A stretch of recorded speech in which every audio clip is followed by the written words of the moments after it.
Welcome to my channel. आज हम जानेंगे रेस्पिरेटरी ऑर्गन जो कि जीवों में पाए जाते हैं। सबसे पहले यहाँ पे जानिए रेस्पिरेशन क्या है।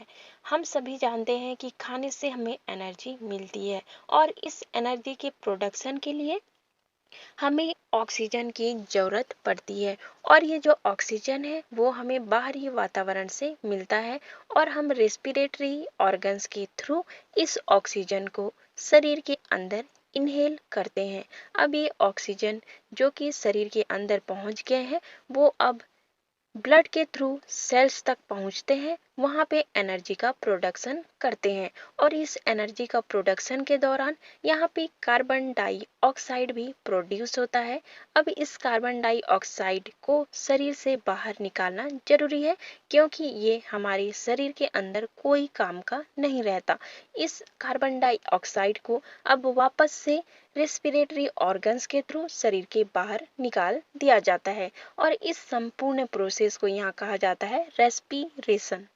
यहाँ पे कभी कभी रेस्पिरेशन के लिए ब्रीथिंग वर्ड भी यूज कर दिया जाता है, पर अगर यहाँ पे देखें तो ये दोनों एक दूसरे से completely different but inter related body process है। अगर हम सबसे पहले देखें तो ब्रीथिंग एक फिजिकल प्रोसेस है जिसमें एक्सचेंज होता है गैस का, ठीक है।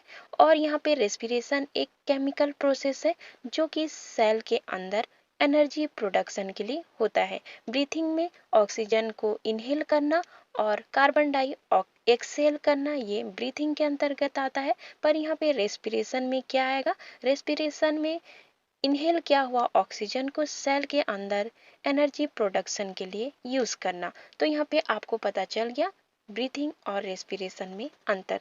चलिए अब देखते हैं कि जीवों में कौन कौन से रेस्पिरेटरी ऑर्गन पाए जाते हैं जिसके थ्रू वो अपना रेस्पिरेशन की जो प्रोसेस है उसको कंप्लीट करते हैं। सबसे पहले यहाँ पे देखिए जीवों में प्लाज्मा मेम्ब्रेन के द्वारा यहाँ पे रेस्पिरेशन की जो प्रोसेस है उसका होना।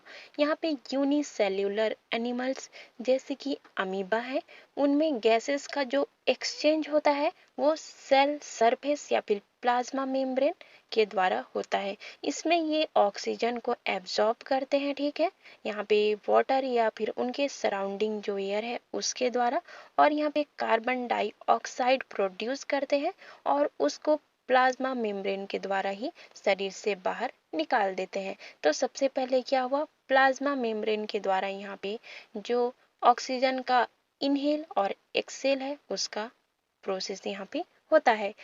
सेकंड है यहाँ पे बॉडी वॉल या फिर स्किन के द्वारा टेपवर्म, अर्थवर्म, लीचेस जैसे कि जोंक या फिर कहे हमारे जो केंचुआ है वो अपने स्किन के थ्रू यहाँ पे गैसेस का एक्सचेंज करते हैं। उनका जो स्किन है वो बहुत ही पतला और मॉइस्ट होता है जिसके द्वारा वो अपना जो एक्सचेंज है गैसेस का वो करता है। इनके जो वॉल या फिर स्किन है उसमें ब्लड सेल्स जो हैं फैले हुए होते हैं और इन ब्लड सेल्स को कैपिलरीज कहा जाता है। इस कैपिलरीज की हेल्प से वो गैस को शरीर के अंदर लेते हैं और कार्बन डाइऑक्साइड शरीर से बाहर निकालते हैं। नेक्स्ट यहाँ पे होगा लंग्स, ठीक है। लंग्स की अगर बात करें तो मनुष्यों में रेस्पिरेटरी जो ऑर्गन है वो मेनली लंग्स ही है। एम्फीबिया, मैमल्स और जो बर्ड्स हैं वो यहाँ पे रेस्पिरेटरी ऑर्गन जो कि लंग्स है उसके द्वारा गैसेस का एक्सचेंज करते हैं। अगर हम देखें तो लंग्स जो होते हैं air filled sac like structure हैं जो कि हमारे चेस्ट कैविटी में पाए जाते हैं। आप फील करते ही होंगे, आपको पता ही होगा चेस्ट एरिया में यहाँ पे हमारा जो लंग्स है वो पाया जाता है। तो यहाँ नाक के थ्रू हम जो ऑक्सीजन है उसको शरीर के अंदर लेते हैं, लंग्स तक पहुंचाते हैं और लंग्स शरीर के अंदर में जो बना हुआ कार्बन डाइऑक्साइड है उसको वापस शरीर से बाहर निकालने का यहाँ पे काम करता है। नेक्स्ट यहाँ पे होगा ट्रैकियल सिस्टम। अगर हम देखें तो इंसेक्ट जैसे कि कॉकरोच, ग्रासहॉपर, इनमें जो गैसेस का एक्सचेंज है वो ट्रैकिया के द्वारा होता है। ट्रैकिया जो होते हैं वो फाइन ट्यूब समान संरचना होते हैं जिसके थ्रू वो ऑक्सीजन शरीर के अंदर इनहेल करते हैं और ये ऑक्सीजन अब सेल्स तक पहुंचता है, वहाँ पे फिर से कार्बन डाइऑक्साइड प्रोड्यूस होता है। कार्बन डाइऑक्साइड प्रोड्यूस होने के बाद ये वापस यहाँ पे ट्रैकिया ट्यूब तक पहुँचते हैं और इस ट्यूब के द्वारा वो शरीर से बाहर निकाल दिए जाते हैं। नेक्स्ट यहाँ पे होगा गिल्स। आप सभी जानते हैं एक्वेटिक एनिमल जो है वो गिल्स के द्वारा यहाँ पे जो गैस का एक्सचेंज है वो करते हैं, जैसे कि मछली, झींगे, ये सभी गिल्स के द्वारा यहाँ पे रेस्पिरेशन या फिर ब्रीथिंग की जो प्रोसेस है उसे कंप्लीट करने की कोशिश करते हैं।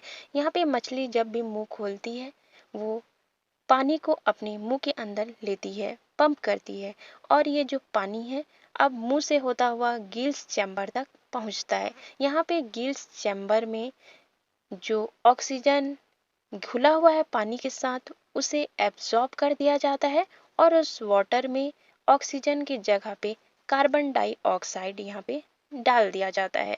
तो ऑक्सीजन तो एब्जॉर्ब कर दिया गया, कार्बन डाइऑक्साइड पानी में डाल दिया गया। अब ये जो कार्बन डाई से घुला हुआ पानी है वो गिल्स से होता हुआ शरीर से बाहर निकल जाता है। इस प्रकार मछलियाँ जो हैं गिल्स के द्वारा गैसेस का एक्सचेंज करते हैं। यहाँ पे थोड़ा सा आप और एक चीज जान लीजिए एम्फीबिया या फिर उभयचर जीवों के बारे में, वो किस प्रकार से अपना जो रेस्पिरेशन है उसे कंप्लीट करते हैं। यहाँ पे एम्फीबिया में आप मेंढक को ले सकते हैं। मेंढक जो है वो एक से अधिक रेस्पिरेटरी ऑर्गन का यूज करता है अपने पूरे लाइफ में, जैसे कि वो अपने टेडपोल अवस्था या फिर बच्चे जब वो बच्चा होता है, छोटा होता है, तब वो ब्रीथिंग के लिए गिल्स का यूज करता है। जब वो मैच्योर होता है, थोड़ा बड़ा होता है, तो वो लंग्स के द्वारा यहाँ पे ब्रीथ करता है। और यहाँ पे अगर आप देखें तो वो कभी कभी स्किन के थ्रू भी गैसेस का जो एक्सचेंज है वो बाहरी वातावरण के साथ कर लेता है। तो यहाँ पे एम्फीबिया में एक से अधिक तरीके से गैसेस का एक्सचेंज हो सकता है। दोस्तों, आज का हमारा क्वेश्चन है कि जो मछलियां हैं वो किसके द्वारा यहाँ पे जो अपना गैसेस का एक्सचेंज है वो करती हैं। पहला तो यहाँ पे देख लीजिए होगा लंग्स, दूसरा है यहाँ पे स्किन, तीसरा है गिल्स और चौथा है ट्रैकिया। आप कमेंट करके आंसर जरूर ही दीजिएगा। वीडियो अच्छा लगा तो लाइक भी कर दीजिएगा।